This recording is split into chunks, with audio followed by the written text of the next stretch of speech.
space race of the 1960s was in response to an event. Hold on a second, is that Optimus? Is that how he got to Earth? I don't know.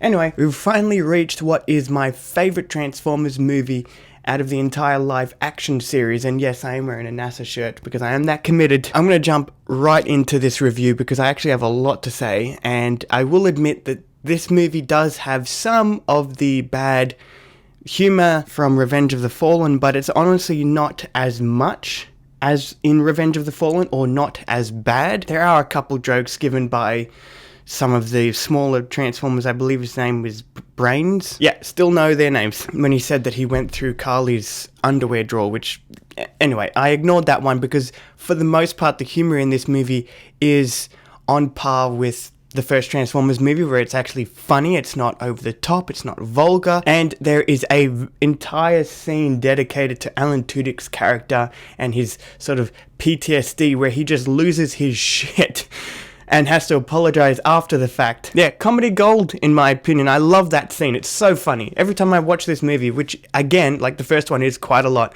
I always laugh and chuckle at that scene. Now, when it comes to Sam Witwicky in this movie, I do like his place in it a lot more than the second one, and possibly more than the first one, because in the first two, they tried to play up the whole kid in high school and then college thing, and it never quite worked. And a lot of that did have to do with his annoying parents, who are still in this movie, but not as annoying. There's actually another funny joke involving a hot dog, which if you aren't that big of a fan of Shia LaBeouf, you know that Shia LaBeouf he just loves hot dogs. Going back onto Sam, he does a complete 180. This is a bit of a nitpick because in the last movie, Revenge of the Fallen, he was so against working with the Autobots. He just wanted to live a normal life. And in this movie, he's done a complete 180. Now he actually wants to be a part of their mission. He doesn't want to have a normal life. And he's having like money issues. The money issues and his day-to-day life problems that are shown in this movie, how they're shown, that's very relatable.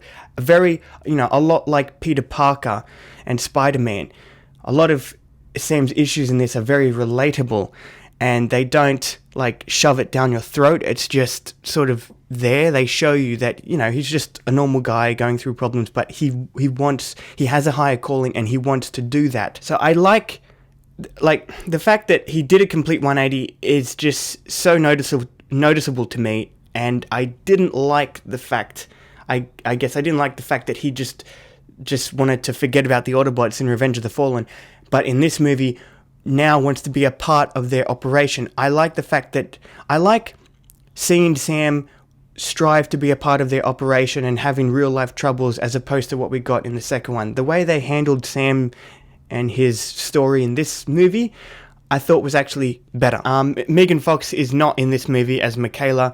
Rosie Huntington is as Carly, who is a live-action adaptation of Carly Witwicky from the G1 cartoon, which I loved seeing. And even though I liked Michaela in the first two movies, I have to say, Rosie Huntington is just far better in this movie. Not only is she a better actress, but I like her character overall. She gets a badass scene with Megatron. Also, I just love that this movie just starts on Cybertron. Finally, in 3 movies in, we finally get to see more of Cybertron and learn more about their history. I mean, we have been learning more about their history since the first one and then continued in the second one, but for some reason, I really like the opening of this movie more, starting on Cybertron, then going to Earth and having NASA basically show the space race trying to get up to the moon where the Autobot ship crashed. All of that was, for some reason, far more interesting to me. There's something about the space race and about NASA and going to the moon landing. All of that is just far more interesting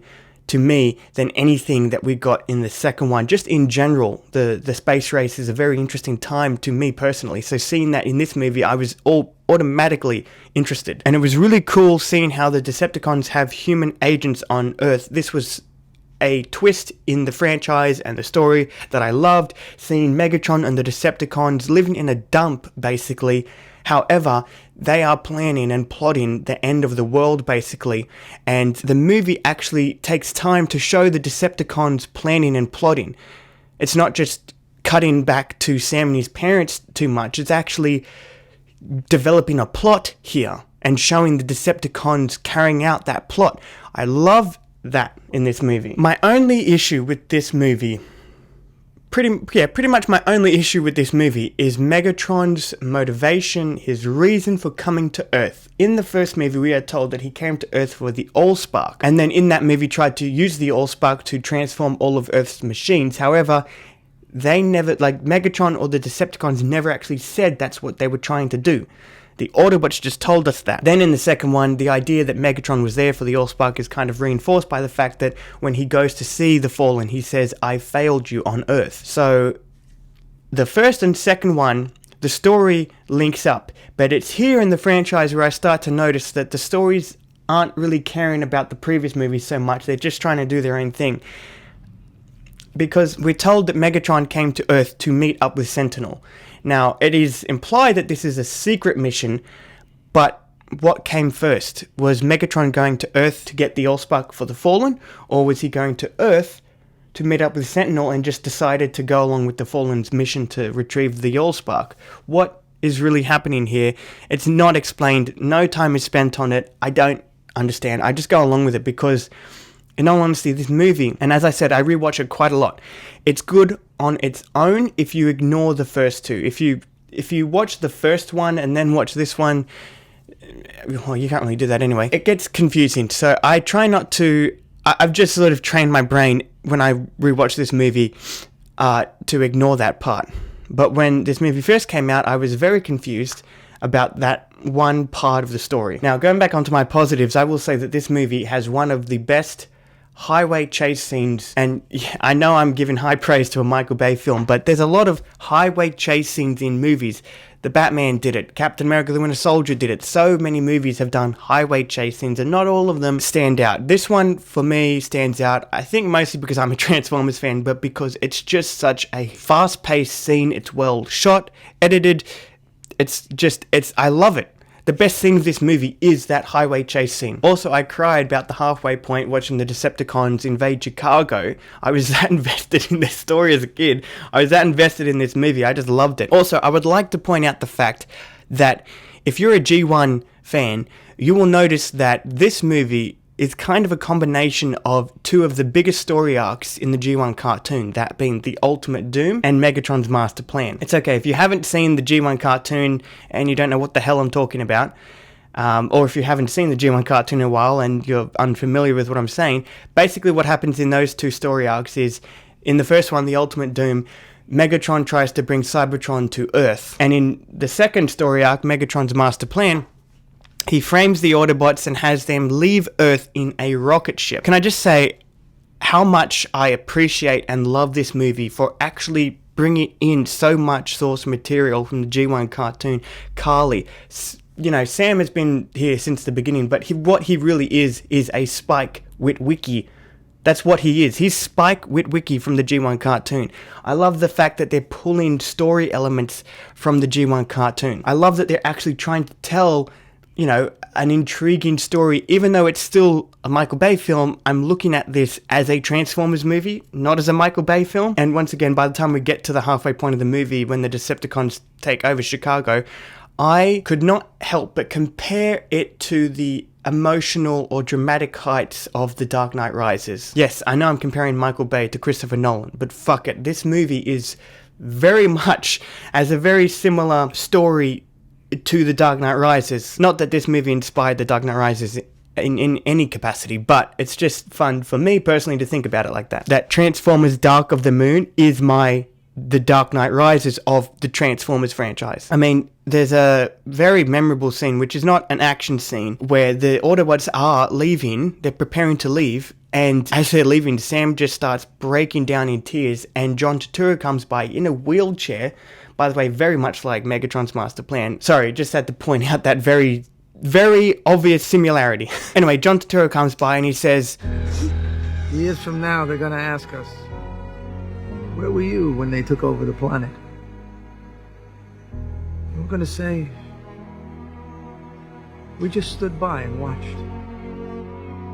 And I just had to show you the scene itself because it's, for me, it's gut-wrenching. It really gets you. Or me, at least. I don't know. I know everyone, listen, I know not everyone likes these Transformers movies. Can I just say this? Like, people in their reviews, when they have talked about this movie, they say this is one of the better ones, but they still have a lot of shit to talk about, like a lot of negative things to talk about.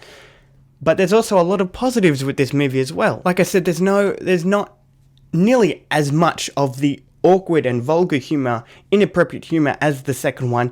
The twins are not in this movie. The parents are not as utilized as in the first two, where they were so annoying. And for all the other reasons that I mentioned, that why I personally love this movie, I actually think it's better than Bumblebee. For me, it goes this movie, then Bumblebee, then the first one, and everything else below. Anyway, that is my review for Transformers Dark of the Moon. Yeah, no shit, I love this movie, and I watch it quite often. I will see you in my review for Age of Extinction. We've finally reached it up to Transformers. We've finally reached... yeah, that is until the next movie. Yeah, Great, we're homeless. Great, we're homeless. Oh my god, I'm so sorry. That is the old me. Oh my god, I'm so sorry. That is the old me. Oh